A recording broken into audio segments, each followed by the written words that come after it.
Bom dia. Hoje, dia 16 de 7 de 2020. Hoje é quinta-feira e esse é o Today. Mais um Today começando. Opa, a Emília foi a primeira a chegar aqui conosco. A Rosineide Burgos também. Maria também está conosco. Júnia, Terezinha, Dulcineia, Cleide Mari, Silvia. O Ramos já está aqui. Marinilda dos Santos. Legal. Bastante gente chegando. Pessoal, vamos conversar aqui rapidamente, né? Mais uma vez vamos fazer assim só uma reflexão rápida, como a gente tem feito todos os dias, né? E principalmente temos falado sobre essa questão aí do corona, porque ainda não acabou, está longe de acabar esse negócio, né? Mas ontem eu assisti rapidamente, né? Não consegui assistir muita coisa, porque minhas filhas estavam na sala ainda e não me deixaram prestar muita atenção, estavam acordadas ainda. E estava tendo ontem não um debate, mas uma conversa sobre questões de vacina com vários profissionais, né? Profissionais responsáveis pelo Instituto Butantan, responsável pela condução também do estudo de vacinas, né, da Unifesp. Então, assim, bastante gente conversando junto com alguns jornalistas, né? E aí eu achei interessante, né? Porque existem aí pelo menos 3 vacinas que estão sendo bem estudadas, né, no Brasil, e a perspectiva é que cada uma delas tem uma linha diferente de trabalho, de pensamento, mas a perspectiva é que somente na metade do ano que vem, para 2 dos 3 profissionais que estavam falando, né, a gente tem a vacina. Um deles, que é o do Instituto Butantan, ele já fala que talvez no final do ano a gente possa ter uma vacina. Mas ainda são muitas perguntas a respeito dessa questão da vacina. Nenhuma comprovação ainda. Todas estão entrando na fase final de teste, onde você tem que testar um número elevado de pessoas para que possa se concluir realmente se vai ou não, né, funcionar essa vacina. Então, assim, tudo é especulação por enquanto, né? E óbvio, nós estamos falando de uma doença que a Zena Santana diz que somos fiéis no horário. Então, tudo ainda é uma possibilidade, mas como é uma doença nova, tudo ainda é fase de teste. Não tem como a gente afirmar nada enquanto estamos nessa fase de teste aqui. Então é muito importante a gente observar esses detalhes com relação à vacina. Bom, levando em consideração isso, então, sabemos que nossa parte precisa continuar sendo feita. Cuidar da nossa saúde é algo muito importante para nós. Não podemos abrir mão e nem bobear nesse momento, porque infelizmente a coisa ainda vai demorar. Vocês viram que alguns países lá da Europa que fizeram uma reabertura estão tendo que fechar algumas regiões, né? E é importante a gente observar que a gente vai ter que continuar ainda muito atento com relação a esse corona. Ele, pelo jeito, vai demorar ainda um bom tempo para ir embora. Bom, hoje vou chamar uma pessoa aqui para participar comigo. Vamos convidá-lo. Entrou já bem no comecinho aqui. Vamos ver se hoje vai dar certo aqui, ó.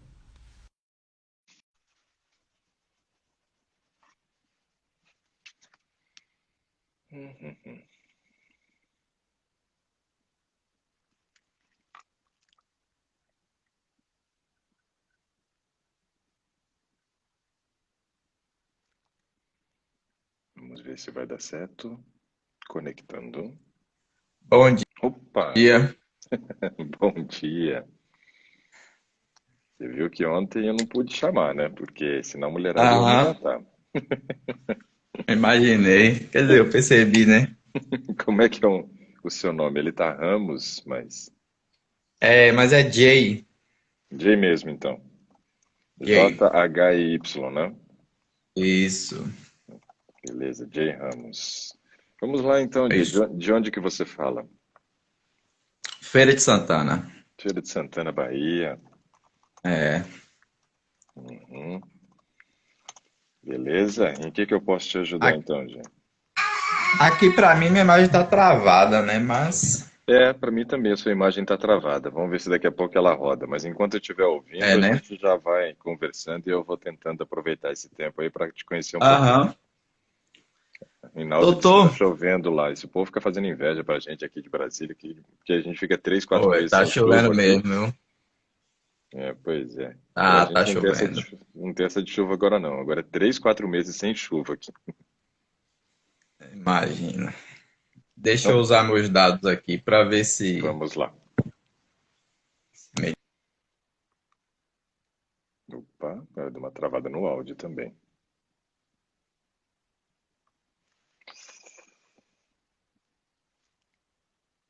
Jay, deu uma travada no áudio aí. Vamos ver o que que acontece. Se for o caso, aí você sai e volta novamente e eu lhe chamo, sem problema nenhum. Oi, Eu falei que está travando um pouco o seu áudio. Eu falei, se de repente realmente travar e eu não conseguir te ouvir, beleza. aí você sai, né, da live, volta e eu chamo você novamente, sem problema nenhum. É melhor sair logo? Não, então enquanto estiver ouvindo, vamos aproveitar. Depois, se for o Então, caso, você sai. beleza. Beleza. Veja bem, a gente se fala muito aí em imunidade, né? Uhum, E assim, o principal motivo de eu estar aqui certo. é imunidade emocional. Uhum, Quando logo começou aí o corona, né? Eu estava muito confiante. Falei, rapaz, por quê? Porque eu me alimento bem, certo. né? Eu tenho um estilo de vida assim, 80% muito saudável e estava muito confiante. Porém, eu me deixei abalar por notícias, Hum, né? Fui acompanhando, eu sempre gostei de acompanhar, né, os jornais e tal. E fui acompanhando, acompanhando, até que um dia, eu lembro que foi uma quinta-feira à noite, né, como eu não moro na Bahia, eu vi, por acaso, na verdade não é por acaso, mas eu liguei a televisão uhum, e o governador da Bahia estava dando uma entrevista e deu uma notícia de um médico, né, certo. que estava na linha de frente e tal, e aconteceu que, assim, resumindo, em 24 horas ele veio a óbito por causa do próprio Coronas, né? Certo. Então, assim, eu fui dormir, e eu durmo cedo, viu, doutor? Sim, isso é Eu ótimo. fui dormir, mas não dormi, né? Até falta de ar eu achei que eu tava tendo por causa da notícia, Mas esse né? negócio mexe muito com o emocional da gente. E o Muito. pior é assim, Jay, quando a gente fala de emocional, nós estamos falando de uma elevação do nível de cortisol e a gente não sabe o que que esse cortisol vai causar, porque ele pode causar qualquer coisa, né? Pode causar qualquer Sim. coisa. Então é complicado porque eu brinco dizendo que o cortisol elevado, ele é um terrorista, que ele é mau, vai explodir só não sei onde e quando, né? Então quer dizer, Aham. tem algumas respostas que eu não tenho, só tenho a resposta de que ele vira mal. Mas onde ele vai Uhum. explodir, quando, essa não dá para E saber. assim, e acabou que eu na noite eu tenho um filhinho de 1 ano e 3 meses, né? Uhum, Dorme no quarto com a gente. Eu tava com a esposa e eu falei, amor, eu tô dormindo não, tô preocupado. Eu sei que não é, mas até falta de ar eu acho que eu tô querendo ter, porque eu ouvi uma notícia assim, assim, né? uhum. E aconteceu, doutor, o seguinte: eu nunca tive herpes zoster. Me apareceram, explodiu em meu corpo, É herpes né? zoster. Zoster. Saiu aqui em meu corpo, né? E assim, eu tenho uma prima minha que me ajudou muito nesse processo, porque ela falou: de isso aí é o seguinte, você está num estado tão preocupante que seu corpo, assim, solta isso, né? Ele transcende o estado emocional e o corpo mostra o que é que está acontecendo com você dessa Isso. maneira, né? E assim, foi para quem já teve, é muito dolorido, né? É um negócio muito chato e tal. Então, assim, Com, com o aprendizado que eu tive com ela, Uhum. né, ela me ensinou, falou, olha, você vai começar a fazer alguns exercícios de respirações, né, você vai beber muita água, para ir limpando, e isso vai te limpando e você vai mudando o pensamento, né? Uhum. Quando eu vi um comentário que você fez sobre que o nosso cérebro ele tem um fenômeno de pensamento, né? Sim. Cara, aquilo ali eu falei, acho que eu preciso muito conversar com o doutor, né? Uhum. Por quê? Porque o pensamento da gente, a gente precisa saber dominar ele, né? A gente precisa saber dominar. E eu venho conseguindo isso. Tanto é que hoje eu estou bem melhor do que antes, né? Sim. E o estado emocional já é outro. Lógico, eu saio o menos possível, Sim, essa parte é importante também. eu saio o menos possível, eu me cuido, mas eu não estou em pânico, Ó, melhorou. Uhum. né? Eu já não estou em pânico.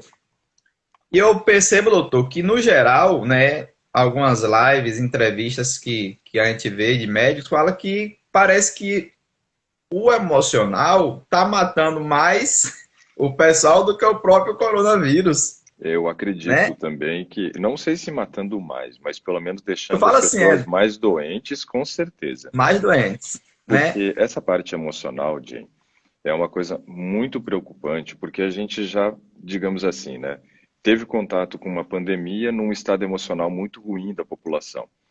Porque as Sim. pesquisas, elas já mostravam que de cada 5 pessoas, uma tinha depressão, né? De cada 2 pessoas, uma tinha ansiedade. De cada 10, 8 sofria de estresse. E tem gente que sofre tanto do estresse quanto da ansiedade, né? Então, assim, Aham. é bem preocupante. Por quê? Nós já pegamos, assim, digamos, uma população fragilizada emocionalmente. E aí, de repente, você entra com um processo de uma pandemia que apavorou o mundo inteiro, que colocou o mundo de joelhos. E quando a gente não consegue lidar com essas questões, obviamente isso vai gerar uma agitação da mente, ainda mais porque as pessoas ficam muito em contato com as informações. E o volume de informações que é liberado, Jay, é brutal. É brutal. É muito, muito, muito grande o volume de informações que a gente recebe. E o problema é que a Aham. gente está em várias redes sociais, geralmente. E hoje, se você entrar nas redes sociais, as pessoas só estão falando sobre isso. Fora as fake news, né? Que isso daí é algo muito preocupante. E aí, nesse caso, né, eu me preocupo bastante porque a gente agita a nossa mente com uma informação que nem verdadeira é. Porque se a gente estivesse Verdade. agitando a nossa mente, lendo bons jornais, assistindo jornais de confiança, é uma coisa, porque você está vendo realmente algo que está agitando a sua Sim. mente, mas é a realidade. Agora, nessas redes sociais que nós estamos e recebemos esse volume tremendo aí de informação, isso é muito preocupante, porque isso agita a nossa mente com inverdades, né? E aí sim a coisa complica bastante, porque ou você, né, vai ficar extremamente preocupado ou extremamente confiante. Como assim? Porque você pode ficar muito preocupado com essas fake news e com essas verdades também que você recebe. Mas você pode ficar muito confiante quando você recebe lá uma mensagem dizendo que o chá de não sei o quê, né, resolve o problema do corona. E não resolve. Não tem nada Aham. ainda comprovado que resolva. Então, assim, tem muita gente que também manda uma mensagem. Eu recebi outro dia, e eu ouvi um pedaço dela, mas não consigo nem ouvir até o final, dizendo que não é um vírus, é uma bactéria que afeta o sistema linfático, né, e que causa efeitos colaterais não na parte do pulmão. Aí eu falei, eita vida, cada hora sai uma novidade da doença, né? Mas assim, É verdade. o mundo inteiro pesquisando, todo mundo afirmando que é um vírus e que ele afeta a parte pulmonar e que reflete em outros órgãos, e aí vem então a verdade revelada. Poxa, é complicado um negócio desse. O pior é que tem algumas pessoas que não têm um bom filtro para esse tipo de coisa e ficam lá em contato com essas informações o tempo todo. Então isso realmente é muito preocupante, né? Ontem a Simone Aham. diz assim, ó, depois que comecei a transformação vital, nem estou assistindo mais jornais. Isso é bom Pois também, é. né? E E, a, e a... uma. A Emília, que está conosco aqui, é uma dessas pessoas que sofreu um pânico terrível no início, né? E até se afastou dos netinhos ali, porque tudo era preocupante para ela, né? É, eu assisti a live dela. Pois é. E aí a gente tem que ter esse cuidado realmente, porque é preocupante a situação que nós temos vivido hoje. Então, assim, depois disso eu até dei uma suplementada Uhum. na, na alimentação, né? Com vitamina E, Sim, vitamina A e D, o aditivo que eu tomo, sim. aquelas vitaminas de A a Z, Ok. né? E aí eu vou entrar em um outro, em um só, que é o piracetam, que aí eu quero pedir a opinião do senhor, Uhum. né? Se eu mantenho ele ou se é bom eu tirá-lo do uso, porque eu estou usando um por dia pela manhã. E quem que te fez indicação? Essa prima minha que é do setor de saúde, né? Uhum. Ela que indicou todos esses daí. Tá. Porque piracetam é uma medicação que é utilizada para problema de memória, né? Uhum. E problema de memória, dislexia para criança, né? E tem mais a ver com essa parte cognitiva, né, da mente, que é voltado para a questão de aprendizado, no caso, né? Certo, é. E então, mas nesse eu não vejo muito sentido, né, nesse momento assim. Porque se você fosse tomar alguma coisa, seria mais interessante, pensando na maneira como você ficou, um ansiolítico, que poderia ser até um ansiolítico natural, né? Mas onde você usaria, de Sei. repente, a questão de uma passiflora, ou até mesmo poderia ser uma valeriana, né? Um chá de É, mulungu à eu, noite, alguma coisa desse tipo, seria pronto. mais interessante, talvez. O chá de mulungu eu andei tomando, Uhum. né? E erva de São João também, Tá, ok. Aí né? são mais naturais e tem realmente Isso. uma atividade ansiolítica. O chá de mulungu, não que ele tenha Uhum. uma atividade ansiolítica, mas o chá de mulungu ele ajuda a dormir. E é justamente durante a noite que a gente controla a nossa ansiedade, né?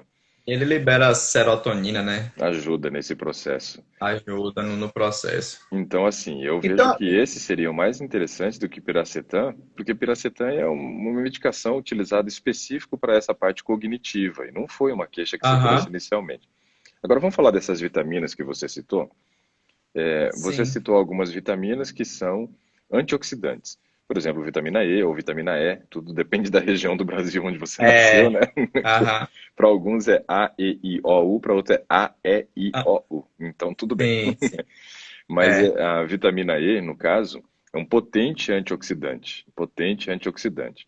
E realmente, para a imunidade, é importante essa questão dos antioxidantes para poder combater os radicais livres.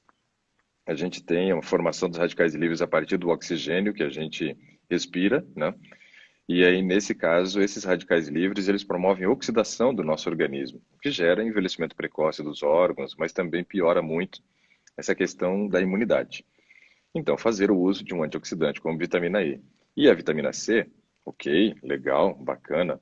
Agora, aham, você falou ali também do uso de uma vitamina de A a Z e tal. Essas eu não gosto sim. muito, e eu vou explicar o motivo pelo qual eu não gosto. Não porque eu acho que ela seja ruim, mas quando a gente toma um complexo, um polivitamínico, e esse polivitamínico vai de A até Z, o que que isso quer dizer para nós? Que ele tem uma concentração pequena, geralmente, de cada uma dessas vitaminas ou minerais que eles estão oferecendo ali na medicação. A gente não está Certo. fazendo um tratamento que muitas vezes ele é assertivo. O que que é o tratamento assertivo? O que que aumenta a minha imunidade nesse momento? Quais são as vitaminas ou minerais que eu deveria investigar para poder fazer a correção caso fosse necessário? Então ali a gente faz um tratamento meio que aleatório, né? Todo mundo entra nessa fase aí. Ah, eu uso, né, complexo de A a Z, de vitaminas e minerais e tal. Então a gente tem que pensar que nesse aspecto a gente precisa fazer um tratamento mais assertivo, onde a gente use especificamente aquilo que é importante. Então quando a gente tem o foco na imunidade, já falei que os antioxidantes realmente são interessantes. Aí o que mais que a gente poderia pensar que é interessante nesse momento? Um ômega 3, porque um Só ômega um minuto. 3, sim, vai pegar papel É, e eu, caneta, né? não, é que eu vou complementar. Eu tomo um ômega 3, Uhum, né? um de 1.500 miligramas, onde o DHA é 50% e o EPA 10, Legal. né? Você sabe Eu o que que é tenho esse conhecimento. DHA e EPA ou EPA que a gente chama? Aham. Eles são os ácidos graxos, né? É, então deixa eu explicar porque tem muita gente que não sabe o que que é. Tá. Então, Sim. assim, ó, o EPA e o DHA, eles são, no caso aí, o ácido eicosapentaenoico e dexahexanoico, que Sim. são dois tipos de ácidos graxos muito importantes para o nosso organismo, principalmente para o funcionamento cerebral. Pode continuar agora. Pronto. Eu tô tomando ferro também, Neoporum, né? Noropurum. Esses, Noropurum. É, Esses daí eu são. que tenho que saber o nome, fica tranquilo, James. Aham. Não, tranquilo. Então, assim, fechando é isso aí. Quanto à alimentação, que eu vou entrar um pouco e depois eu volto para a parte emocional. Uhum, Quanto à alimentação, doutor, eu limão, acerola todos os dias, né? uhum. Eu tenho um pó de cacau aqui 100%, né? Como zinco que eu gosto de suplementar. Depois da sua dica aí da aveia, eu voltei a usar aveia, Aveia, né? excelente. Aveia. E aí agora eu vou entrar, dar uma pausa aqui na aveia. Hum. Assistindo, tendo conhecimento, isso eu quero confirmar com o senhor, trigo, né? Hoje é transgênico, né? No Brasil inteiro. Não, o trigo ele é diferente. Transgenia e engenharia genética são coisas diferentes. Então, deixa eu explicar isso daqui para você entender. Certo. Porque a gente fica muitas vezes com realmente essa confusão na cabeça. Transgenia é quando a gente faz um mapeamento, né, de todo o DNA da planta e faz um mapeamento também do DNA dos insetos, das pragas, vírus, bactérias que Certo. afetam essa planta. E aí, nesse caso, o que que eles fazem?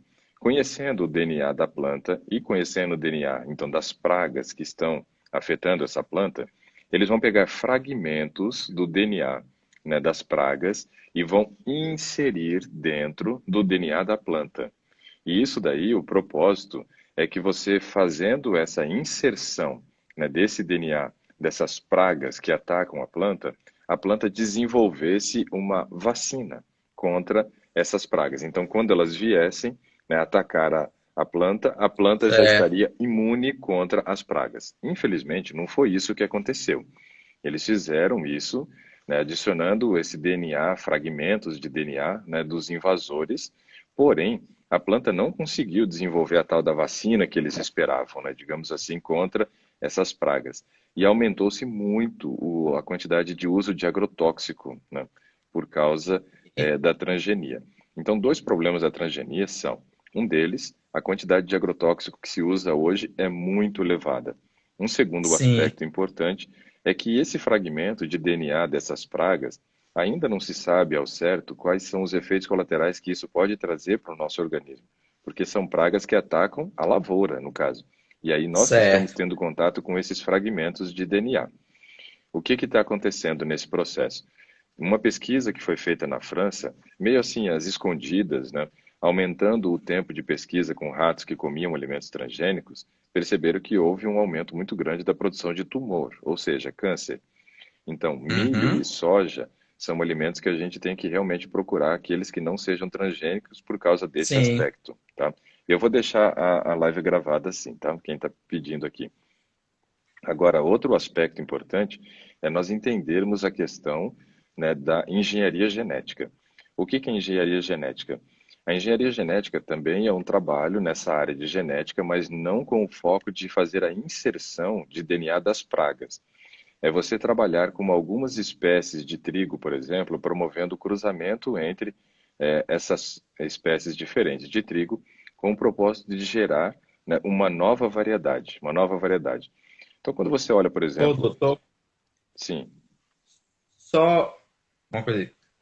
Eu tenho conhecimento que nessa mudança genética, o problema é um que o senhor falou, né, uhum. do agrotóxico, mas também diz que aumentou em 400% a quantidade de glúten, Não, aí, né? então, isso não é na transgenia, isso daí vai ser na engenharia Tá. genética agora, que eles vão trabalhar Entendi. com o trigo. Então, o que que eles fizeram? eles começaram a fazer uma mistura de variedades diferentes de trigo com o propósito de gerar uma nova variedade que tivesse duas características que eram interessantes para a lavoura, para a produção, né, para o comércio. A primeira, que você conseguisse fazer um trigo que ele fosse menor.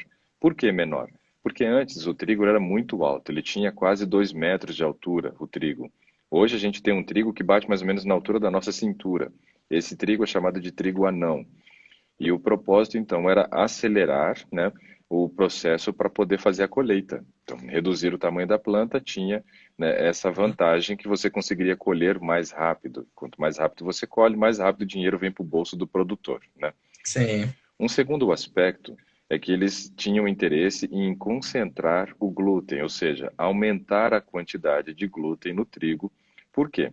O trigo, ninguém come trigo cozido na forma de arroz, por exemplo, fazer o trigo sim, como se fosse arroz. O trigo é um alimento que basicamente é utilizado pela indústria para poder fazer a extração da farinha. Ou seja, tudo que a gente tem de farináceos, né, biscoito, bolacha, macarrão, pão, né, tudo isso é sim. feito a partir do trigo. E qual que é a vantagem, digamos assim, de você ter um trigo hoje mais concentrado em glúten para panificação? Porque o glúten, ele forma uma rede, como se fosse uma rede mesmo, que impede o CO2 de vazar da massa. Então, quando você põe a Certo. massa para ser levedada a partir de um fermento, você vai produzir CO2 nesse processo de levedação ou fermentação, né?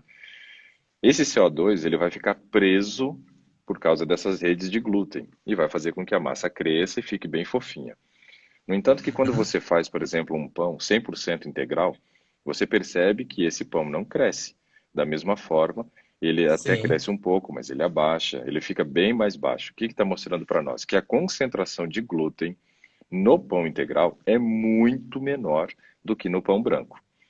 Então, esse é um aspecto para a gente já ficar ligado. Então, eu não vejo a necessidade de uma retirada do glúten, né, quando ele vem de um alimento integral, a não ser que você tenha algumas características que eu vou citar aqui. Mas um aspecto bem importante da gente analisar é o seguinte: quando a gente está falando da farinha branca, ele foi mais concentrado então em glúten, porque o trigo já é mais concentrado, só que ainda tem uma outra desvantagem, que é a seguinte: quando você faz a retirada da fibra no processo de industrialização, você está concentrando o glúten. Porque imagina, eu tenho essa quantidade de glúten, só que eu tenho uma quantidade de fibra. Quando eu zero essa quantidade de fibra, eu continuo com o mesmo volume de glúten, mas percentualmente esse glúten é maior. É maior porque eu certo. retirei um ingrediente agora, então quando eu olho a composição centesimal do alimento, ou seja, a composição de 100% do alimento, eu tenho uma concentração maior do glúten. Além disso, eu ainda vou e retiro 100% da fibra, mais 90% das vitaminas e 80% dos minerais. Então aí nós temos um alimento que é concentrado em glúten, que é uma proteína alergênica, né? Sim, Zero fibra insolúvel, né? 90% a menos de vitaminas, 80% a menos de minerais e concentrado em amido, que é a parte calórica do trigo. Então, é um alimento sim. pobre nutricionalmente, concentrado numa proteína alergênica e rica em calorias. Ah, meu amigo, aí realmente Por vai isso fazer problema.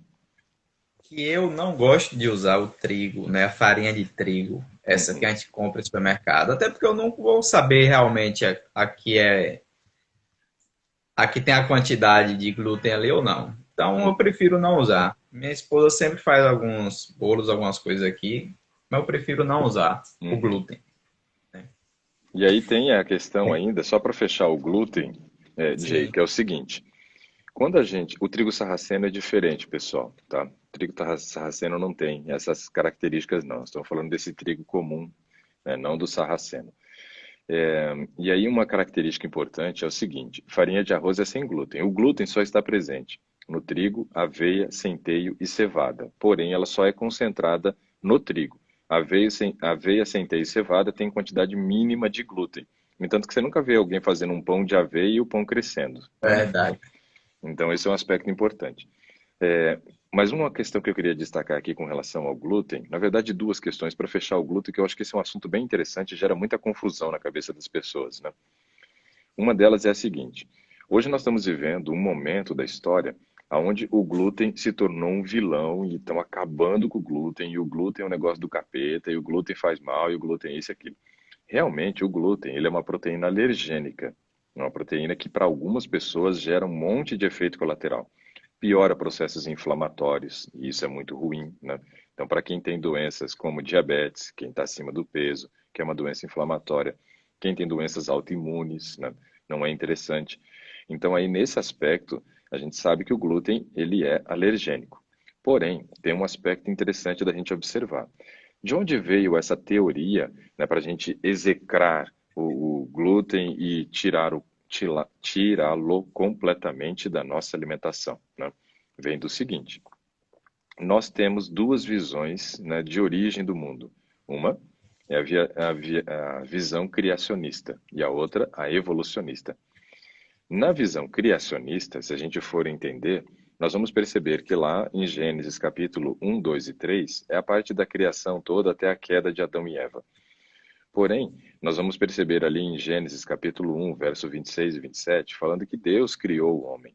Primeiro vem o 26, que é uma fase de planejamento, depois vem o 27, que diz assim, ó, criou, pois, Deus o homem, a sua imagem o criou, homem e mulher os criou. Mas esse criou é um verbo do hebraico que quer dizer bará. Bará é um verbo que só é aplicado para Deus, né? Esse verbo bará não pode ser aplicado para nenhuma outra criatura, por quê? É o ato de criar algo que não existe. Criar algo que não existe. Então, no hebraico, o verbo bará só se aplica a Deus. Então, ele está querendo dizer que Deus criou algo que não existia, que é o homem também, consequentemente, a mulher. Aí, um aspecto importante para a gente entender é o seguinte: logo depois da criação, no verso 29, vem uma orientação do que eles deveriam comer inicialmente. Então, tem a apresentação ali, né, dos alimentos vegetais que fariam parte da dieta de Adão e Eva.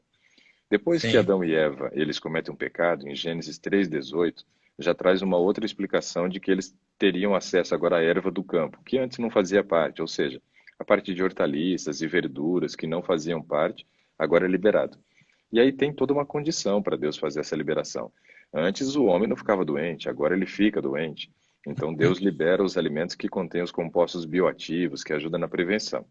Então veja que, inicialmente, a dieta, que se a gente for observar em Gênesis capítulo 1, verso 29 e 3:18, que Deus liberou, era uma dieta estrita vegetariana. Não tinha alimentos de origem animal. Depois, na ocasião do dilúvio, é liberado, então, o Sim. consumo dos produtos de origem animal. Já na visão evolucionista, é diferente. Na visão evolucionista, nós subimos no último degrau, né, da escala ali evolutiva. E onde, então, o macaco se torna, né, o ser humano, o Homo erectus, né, o Homo sapiens, né, onde nós vamos ficar ereto e temos a capacidade de pensar e agir pela razão. E aí, nesse caso, nós entendemos, pela visão evolucionista, que não havia plantação. Eles eram macaco e, de repente, eles viraram o quê? Ser humano. Nesse processo, então, a única coisa que havia para eles comer seria a caça. Então, nossos primeiros ancestrais, na visão evolucionista, eles comiam o quê? Os animais que eles matavam. Então, uma dieta basicamente formada por proteína e gordura de origem animal. E também entrava alguns poucos frutos que eles encontravam e acabavam comendo. Então, essa é a visão evolucionista da dieta low carb, uma dieta cetogênica à base de proteína e gordura. E eles dizem, então, o seguinte, que o ser humano começou a adoecer a partir do momento que ele começou a fazer o quê? As plantações. E nesse processo das plantações, ele começou a produzir o trigo, que é concentrado em glúten. E nesse caso, então, as populações adoeceram na visão evolucionista a partir do momento que eles começaram a ter o contato com o glúten. Então, assim, ó, Entendi. é muito interessante a gente observar essa questão. Então, o execrar o glúten vem de uma visão evolucionista. É óbvio que a gente sabe que o glúten ele é alergênico, mas aí vai, então, uma recomendação final sobre o glúten, para a gente partir para outro assunto. Essa Certo. recomendação é a seguinte: faça um teste alérgico, né? Quem, por exemplo, está na dúvida se deve ou não retirar o glúten. Esse teste alérgico, você vai apresentar no teste alérgico uma, duas ou três cruzes mostrando o seu grau de alergia com relação ao glúten. Se você fez o teste alérgico e deu somente, né, um, uma cruzinha, né, com relação ao teste alérgico, não tem problema, pode continuar consumindo sem problema nenhum. Se deu 2 cruzes, aí eu sugiro que a pessoa retire os alimentos ricos em glúten por pelo menos 3 meses e faça um teste. Fique 3 meses sem esses alimentos e depois ele faça novamente um teste alérgico. Pode ser que diminua para 1 cruz e aí você volta a consumir sem problema nenhum. E quem deu 3 cruzes no teste alérgico, esse a gente recomenda que retire realmente o glúten e viva sem o glúten, porque o organismo é muito sensível a essa proteína, vai gerar um grau de alergenicidade elevado e vai sobrecarregar principalmente doenças autoimunes e problemas que são inflamatórios. Então, com relação ao glúten, essa é a minha visão. Eu acho que não é necessário a gente Certo. retirar, mas é necessário estudar e, de repente, sim, fazer a retirada, dependendo da condição do resultado do exame de alergia. Aham. Eu evito, na verdade, a farinha de trigo, Uhum, né, por ser refinada e justamente por esse motivo aí, né? Então eu evito. Eu tô sim, tirando 100% a condição de uso dela, né? ok. Justamente por esse motivo. E assim, antes de entrar no outro assunto, eu queria comentar que eu tenho conhecimento também que a aveia Uhum. no Brasil ela é armazenada junto com o trigo nos mesmos armazéns, né? Mas não E ao com mesmo isso, tempo. Não ao mesmo tempo, Jim. Não tem como armazenar ao mesmo tempo, que depois você não tem como separar, né? Então certo, eu você falo vai assim, ter silos específicos para um e para outro. e aí eu estou comentando com o senhor para saber o que é que o senhor pensa e o que é que a sua opinião, né? Uhum. E pelo motivo que o senhor já comentou aí sobre o agrotóxico, acaba contaminando aveia e trigo. Sim. Então, Aí, assim, no meu pensamento uhum. onde é que eu vou comprar uma aveia que eu sei que não está contaminada, né? Aveia, por exemplo, é uma produção que a gente usa uma quantidade de agrotóxico muito menor do que no trigo. O trigo, por causa da questão da transgenia, eles fizeram, né, por causa da engenharia genética, eles fizeram um trigo que se tornou muito mais sensível também à questão de doenças, né, pragas. E aí eles usam sim uma quantidade elevada de agrotóxico no trigo em relação à questão da aveia.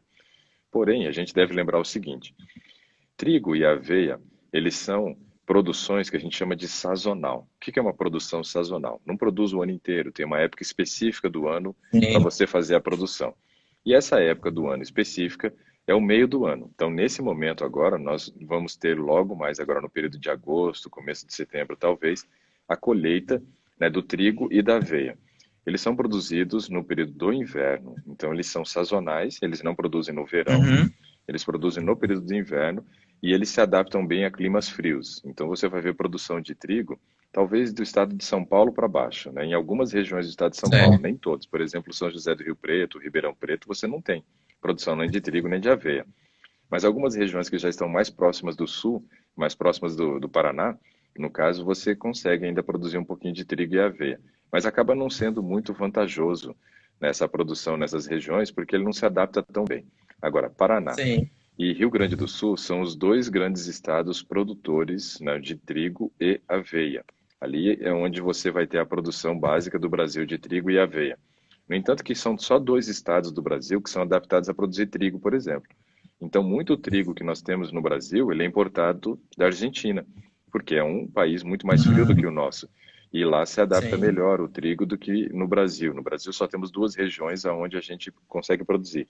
Santa Catarina também seria uma região produtora, mas não é uma região muito explorada com relação a isso. Santa Catarina é o estado do Brasil que menos fez desmatamento da Mata Atlântica. Ou seja, eles Sim. mantêm grande parte ainda da Mata Atlântica. E isso faz com que eles tenham uma quantidade de espaços, digamos assim, menor para a área produtiva. E além disso, Santa Catarina é um estado que foi voltado para outros tipos de produção. Nós temos regiões específicas ali para a produção de porcos, na região de Chapecó e assim por diante. Então, nos estados, né, como Rio Grande do Sul e Santa Catarina, são estados majoritariamente agrícola. O Paraná já foi um estado muito da área de agropecuária, onde tinha uma criação muito grande de bovinos. E Sim. na década de 80, por exemplo, o Paraná ele abateu 70% de toda a produção de bovino no Brasil. Então é bem diferente do que é hoje, né? As regiões produtoras de bovino Sim. hoje são Mato Grosso do Sul, Mato Grosso, Goiás, né? Entra muito hoje para Rondônia, Pará também, né? Tocantins. Então mudou bastante esse aspecto da produção de bovinos no Brasil. No entanto que aqui no Mato Grosso do Sul e Mato Grosso é onde você encontra hoje os maiores frigoríficos nessa área. Sim. Então, como eles são produzidos na mesma época do ano, tanto o trigo quanto a aveia, eu não tenho condições de armazenar os dois no mesmo silo. Eu vou ter silos específicos onde eu vou guardar aveia ou silos que eu vou guardar trigo. Uhum. Porque, veja, o produtor de trigo não é produtor de aveia. E o produtor de aveia não é produtor de trigo, porque não tem como ele plantar as duas coisas. Ou ele planta uma ou ele planta outra, porque é na mesma época. Então, essa questão da contaminação cruzada, né, que você citou, eu não vejo como sendo um problema para a aveia, não.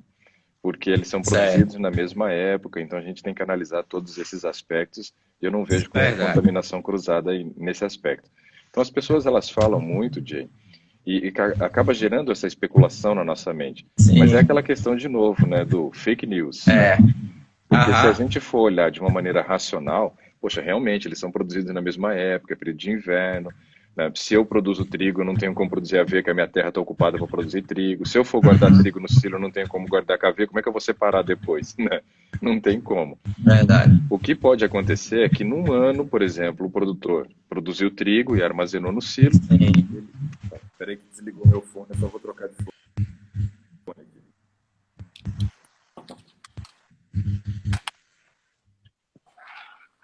Deu para entender aí, doutor. Então, mas peraí, uma coisa antes dessa da gente analisar, porque aí é onde a gente começa a desmistificar essas fake news que Sim. acabam circulando, E né? assim, eu não. E quem deu essa notícia Uhum. é um doutor muito conhecido, né, de todos aí, eu acredito. Eu não Pois vou é. citar nome, Não, não, mas. não, não vale a pena. Não, é. Mas é um muito conhecido de todos aí, né? É, todo mundo A já gente está entendeu, Jay, partindo. quem que é. Aham. A gente está partindo aí para o final. E eu queria que o senhor comentasse realmente o que eu comentei lá no início, o que é que seria melhor que a gente pudesse fazer, né, para tratar realmente o emocional, Ok, né? Porque vamos para assim, isso. partir para isso aí, que eu acho que para mim é o mais importante, ainda que eu tenha melhorado bastante já, Uhum. esteja muito bem. Eu gostaria que o senhor comentasse sobre isso aí. Ok. É, você falou de uma questão que eu comentei em alguma live, em algum lugar, sei lá onde foi, mas eu comentei a respeito dos fenômenos de leitura de memória, né? Então, assim, Não, ó, não lhe cortando aí. Eu eu estou participando do Transformação Vital, ah, né? legal, legal, seja Eu ia bem-vindo. fazer, obrigado. Eu ia fazer uma consulta com você. Desistir, partir pro Transformação Vital. É, o Transformação Agora, eu acho que é meu pai, fantástico. eu vou preferir que meu pai faça realmente uma consulta com você só pelo motivo desse comentário que você fez aí, né, Uhum, da infância e tudo mais, ok. que nele sim eu percebo que seja necessário, mas pode continuar. É, uma pessoa escreveu aqui, por exemplo, ó, leu o livro Dieta da Mente, né, do Dr. David.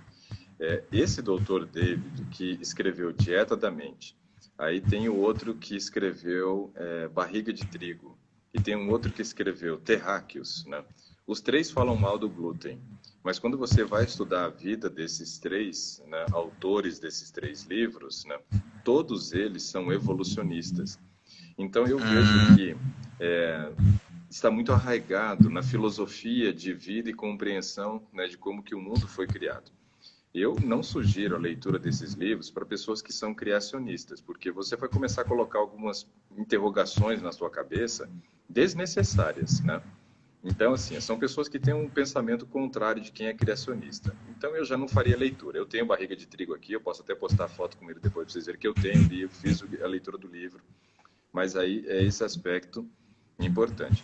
Ó, a transformação vital, Encerrou ontem a inscrição. Mas se realmente você falar para mim assim, eu quero participar, eu preciso desse programa, entre em contato comigo aí pelo direct, eu vou ver o que eu faço, mas eu tenho que conversar com a equipe primeiro, porque ontem era o último dia de inscrição, tá bom? Porque só deve ser lançado uma nova turma daqui 2, 3 meses, eu não sei quanto tempo ainda, não tem nada definido. Vamos conversar sobre essa parte emocional, então. Sim, Esse aspecto, Jay, é muito legal da gente conversar, só que existem várias teorias com relação ao padrão de funcionamento da mente, né? Eu gosto certo. muito da teoria da inteligência multifocal, e eu acho que ela é muito coerente e fica muito dentro do nosso pensamento criacionista. Nosso, que eu digo, meu e seu, né? Porque eu vi alguém dizendo Sei. que frequenta a mesma igreja que você, então somos Sim. criacionistas, né?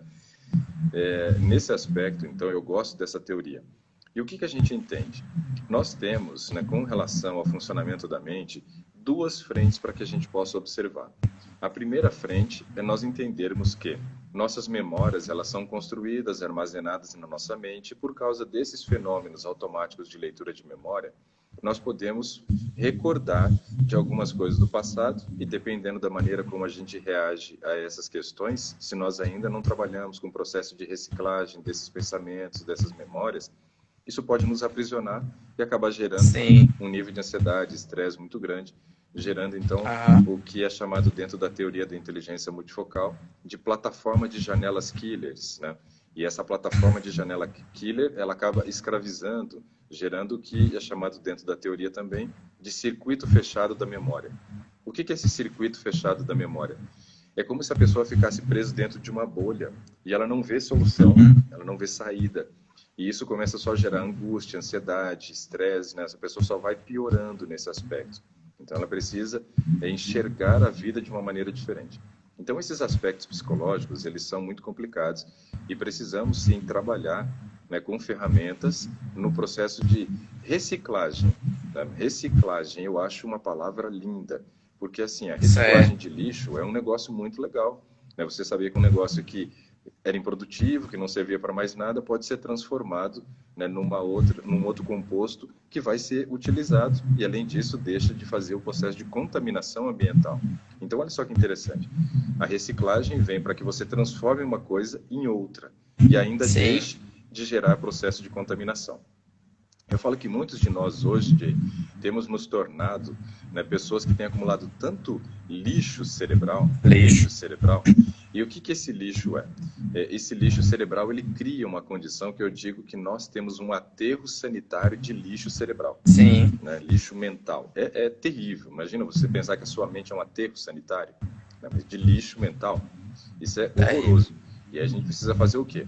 Fazer a reciclagem, para transformar esse lixo em alguma outra coisa. Além disso, fazer com que ele perca esse potencial de contaminar a nossa mente. Então, nós estamos muito contaminados por conta desse tipo de pensamento. Então, essa é uma visão interessante, gosto muito disso. Mas quando a gente fala em gestão emocional, uma outra coisa que a gente tem que entender também, que eu acho muito interessante, é o seguinte: se fala muito pouco hoje do estilo de vida e a sua relação com a gestão emocional. A gente sabe que quando a gente está falando a respeito de estilo de vida e emoções, nós temos uma relação entre alguns hormônios que trabalham no processo de flutuação. Como é que são Sim. esses hormônios? Serotonina, cortisol, a dopamina que entra como um processo para tentar solucionar o problema. Então, o que a gente precisa observar?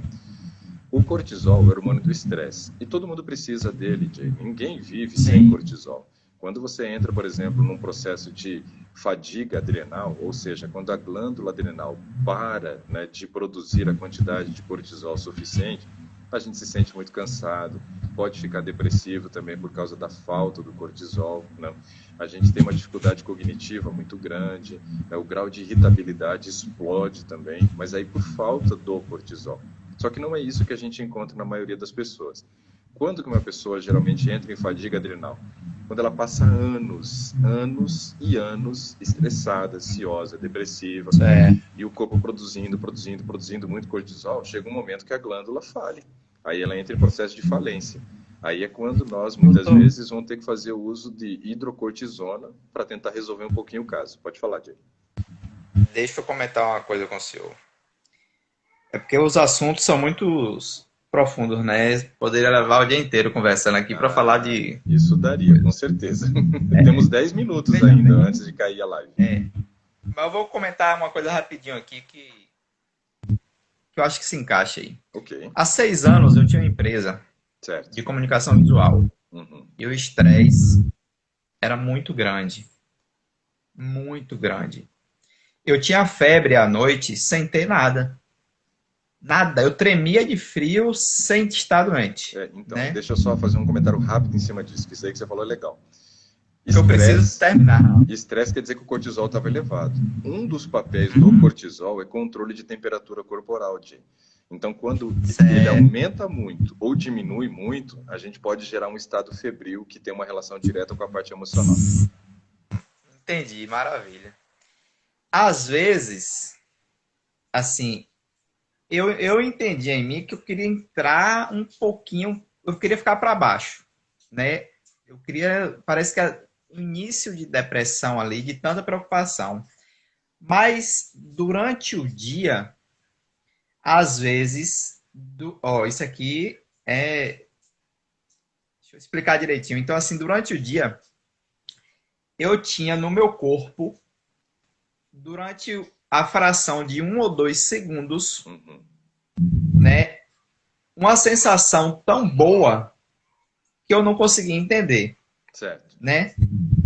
E eu, o que é que tá acontecendo comigo? Porque dava assim, dava uma explosão dentro de mim de uma sensação maravilhosa.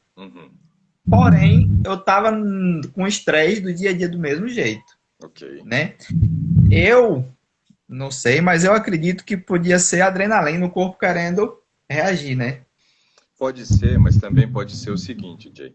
Lembra que eu falei que nós temos esse padrão de construção de memória? Quando a gente pensa no padrão de construção de memória, nós temos 3 tipos de memória. Nós temos uma memória que é construída da nossa fase intrauterina, ou seja, quando estava dentro da barriga da mãe ainda com 4 meses de até gestação, os 5 anos, até os 5 né? anos. E aí essa é a memória genética. O que acontece muitas vezes é que memória genética a gente não lembra, a gente não tem consciência dela, mas ela está lá. Então pode ser que em alguns momentos esses fenômenos de leitura de memória também tenham lido, né, alguma dessas memórias que você tem armazenada da qual você não se lembra, que trouxe uma lembrança favorável, uma coisa boa da infância. Então você se sente num estado energizado, um estado de felicidade. Era uma fração, doutor. Não durava 2 segundos, não. Mas pode ser uma descarga de adrenalina, que aí a gente chama de adrenalina, mas também pode ser epinefrina. É o nome correto. Então, assim, aí agora pode continuar. Tá. Aí eu queria destacar também essa questão, então, que nós precisamos trabalhar tanto na mente quanto no corpo. Ou seja, as duas coisas, elas se comunicam e é muito importante nós trabalharmos nessas duas visões. Não adianta nada a gente cuidar só da mente e não cuidar do corpo. Porque tem um ditado que todo mundo conhece: mente sã, corpo são. Corpo são, mente sã. Ou seja, não dá para cuidar ou de um ou do outro. Eu tenho que cuidar dos dois. Tenho que cuidar dos dois. Então esse aspecto é muito importante. Agora, algo que eu vejo é que as pessoas até buscam um tratamento da mente, mas buscam muito pouco um tratamento do corpo com relação à parte emocional. Poxa, imagina, se você for pensar que 95% do hormônio da felicidade é produzido no seu intestino, obviamente que aquilo que você come tem uma relação direta com o controle também emocional. Então, esse é um aspecto muito importante que a gente tem que lidar. Então, o estilo de vida, a maneira que vivemos é importante. Agora, deixa eu destacar um aspecto aqui que você falou algo interessante lá no começo, e eu quero só linkar isso que nós estamos conversando agora sobre a parte do aspecto emocional. Você falou de herpes zoster. Herpes zoster.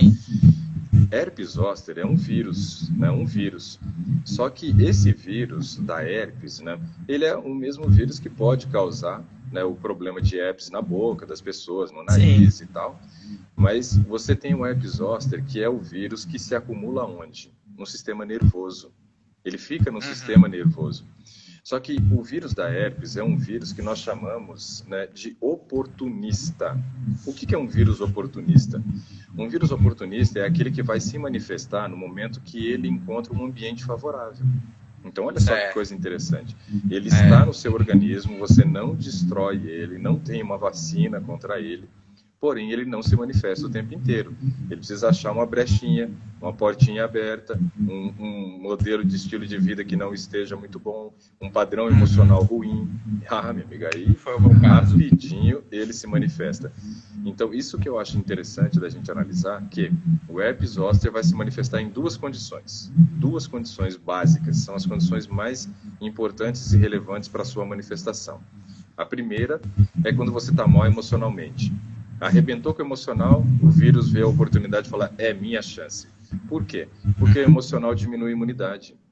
Então, a imunidade não consegue combater contra o vírus e aí ele tem um processo de desenvolvimento e gera essa doença que é do capeta, literalmente. Essa daí é terrível, porque você, além das bolhas que podem se formar, dependendo do seu sistema imunológico, quando o sistema imunológico é baixo, a pessoa forma muita bolha.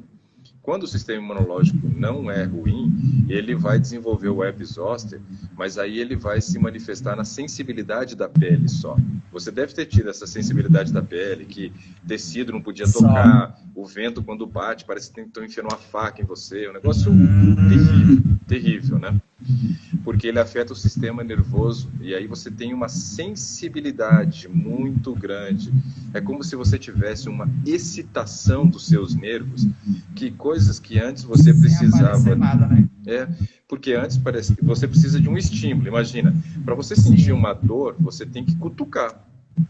Quando você tem um herpes zoster, você tem um processo do sistema nervoso tão excitado que o vento batendo é como se estivesse cutucando. Eu tive as duas. Pois é.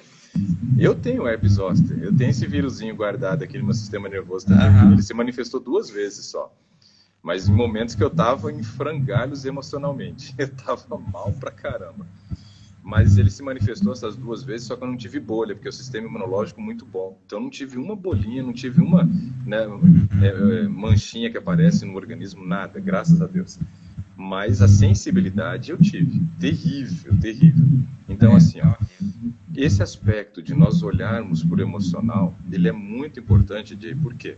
Ele abre brecha para aparecer qualquer pendenga na nossa vida, sabe? Qualquer coisa ruim que a gente tenha guardado dentro da gente vai se manifestar numa intensidade muito maior quando a gente tem os problemas emocionais.